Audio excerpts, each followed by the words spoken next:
বিএনপির ভারপ্রাপ্ত চেয়ারম্যান তারেক রহমানের ঘোষিত ৩১ দফা বাস্তবায়নের লক্ষ্যে লিফলেট বিতরণ কর্মসূচি পালন করেছে ফ্রান্সে বসবাসরত সাবেক ছাত্রদল নেতৃবৃন্দ। ফ্রান্স প্রতিনিধি বাদল পাল জানান, সোমবার ফ্রান্সের প্যারিসের নিকটস্থ লা কোর্নোভের আশেপাশের বাংলাদেশি রেস্টুরেন্টে, সুপার মার্কেট সহ পথচলা প্রবাসী বাংলাদেশিদের লিফলেট বিতরণ কর্মসূচি পালন করেছে।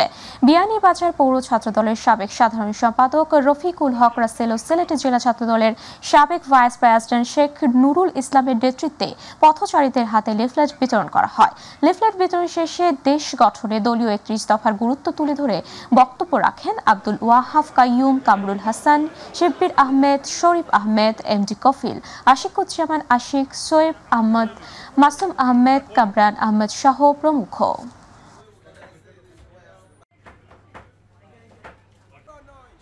সুদূর স্পেন থেকে ঘোড়ায় চড়ে পবিত্র হজ পালন করতে সৌদি আরবের মক্কায় পৌঁছেছেন ৩ সাহসী ইউরোপীয় মুসল্লি।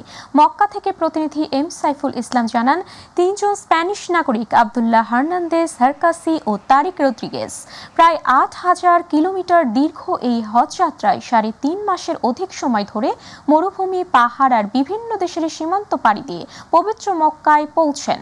অনেকেই এই কর্মকে গভীর শ্রদ্ধা জানাচ্ছেন। তাদের যাত্রা শুধু হজ নয়, বরং ৫০০ বছর আগের আন্দালুসিয়ান মুসলিম ঐতিহ্য পুনর্জাগরণের প্রতীক হিসেবে বিবেচিত হচ্ছে।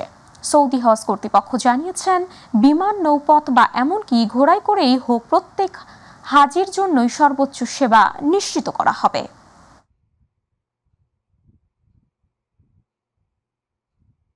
অবৈধ হজ যাত্রা বন্ধে ১০ বছরের জন্য বহিষ্কার, জেল এবং জরিমানার আইন জারি করেছে সৌদি প্রশাসন। এবছর সৌদি আরবের তাপমাত্রা ৪৫ থেকে ৫৫ ডিগ্রি পর্যন্ত হওয়ার আশঙ্কায় হাজিদের তাঁবুতে লাগানো হয়েছে তাপ নিরোধক বোর্ড। বাংলাদেশ থেকে প্রায় ৩০,০০০ যাত্রী হজের লক্ষ্যে দেশটিতে পৌঁছলেও কয়েকশো যাত্রীর ভিসা সম্পূর্ণ হয়নি বলেও অভিযোগ উঠেছে ট্রাভেল এজেন্সির বিরুদ্ধে। মক্কা থেকে প্রতিনিধি এম সাইফুল ইসলামের তথ্য ভিডিওচিত্রে জানাচ্ছেন ইলিয়াস মাতবর। অন্যান্য বছরের তুলনায় আগে ভাগেই হজ যাত্রীদের পদচারণায় মুখরিত হয়ে উঠেছে মক্কা মদিনা। বাংলাদেশ থেকে প্রায় ৩০,০০০ যাত্রী পবিত্র হজ পালনের উদ্দেশ্যে সৌদি আরব পৌঁছেছেন।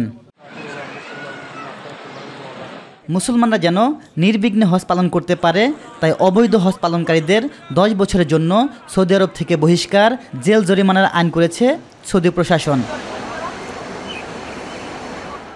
এবছর হজের সময় তাপমাত্রা ৪৫ থেকে ৫৫ ডিগ্রি পর্যন্ত ওঠানামা করবে বলে জানিয়েছে দেশটির আবহাওয়া অধিদপ্তর। তাই হাজিদের তাঁবুতে লাগানো হয়েছে তাপ নির্ধারক বোর্ড। আমাদের যে তাঁবু, এই তাঁবুতে এবছর কাপড়, চতুর্পাশে যে কাপড় দেওয়া থাকতো, এটা কাপড় নাই। এবছর একেবারে পাকা জিপসাম বোর্ড দিয়ে করা এবং সম্পূর্ণ এসিগুলোকে আমরা সম্পূর্ণ নতুন করে যেখানে যেখানে ত্রুটি বিচ্যুতি ছিল এটা আমরা সংশোধন করেছি ইনশাআল্লাহ। ২৯ এপ্রিলের মধ্যে যেসব দেশের উমরা পালনকারীরা সৌদি আরব ত্যাগ করেনি এবং অবৈধ প্রবাসীদের ধরতেও অভিযান শুরু করেছে সৌদি সরকার। এদিকে নির্ধারিত সময় শেষ হয়ে গেলেও কয়েকশো হজ যাত্রীর ভিসা এখনো সম্পূর্ণ হয়নি বলেও অভিযোগ উঠেছে ট্রাভেলস এজেন্সির বিরুদ্ধে। সৌদি সরকার, আপনারা দেখেছেন যে ইতিমধ্যে অনেকগুলো কাজ করার জন্য অনেকগুলো টাইমলাইন দিয়েছিল। সেই সময়সীমার মধ্যে যারা কাজ করতে পারে নাই তাদের অনেকের জন্য নানান রকম সমস্যা হয়েছে। তো আমরাও চাচ্ছি যে আমরা এর আগের ধাপগুলো সুন্দরভাবে শেষ করেছি।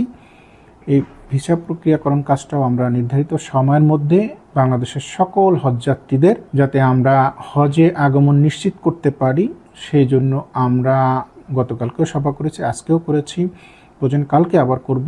কিন্তু আমরা চাচ্ছি যে নির্ধারিত সময়ের মধ্যে সকল হাজিদের ভিসা যাতে সম্পন্ন হয়। ইলিয়াস মাতবর, মাই টিভি।